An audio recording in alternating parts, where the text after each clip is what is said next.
Allah yanlış kalıyorsa. İstiyorsanız isim yazabilirsiniz. Çok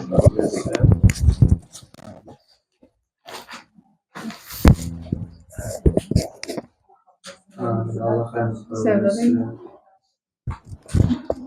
Bismillahirrahmanirrahim.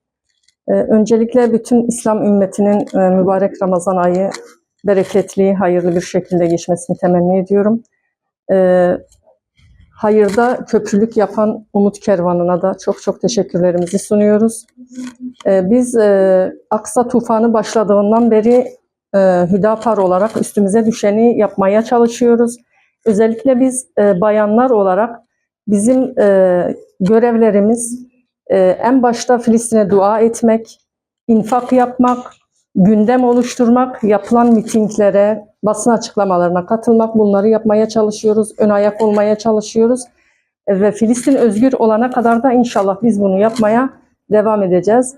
Yalnız etki ve yetki sahiplerinden ricamız, bizler halk olarak elimizden geleni yapıyoruz.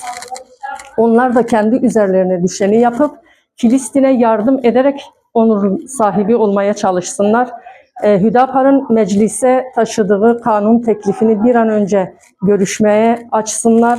O kanun yasalaşsın, Siyonistlere gereken ceza verilsin. Çünkü Siyonistler dünya için bir tehlikedir. Filistin için yapılması gereken ne varsa yapmak zorundayız. Çünkü bu bizim insani sorumluluğumuzdur. Allah razı olsun. Bağış sahiplerinden de, yardım edenlerden de Allah razı olsun. Teşekkür ediyoruz.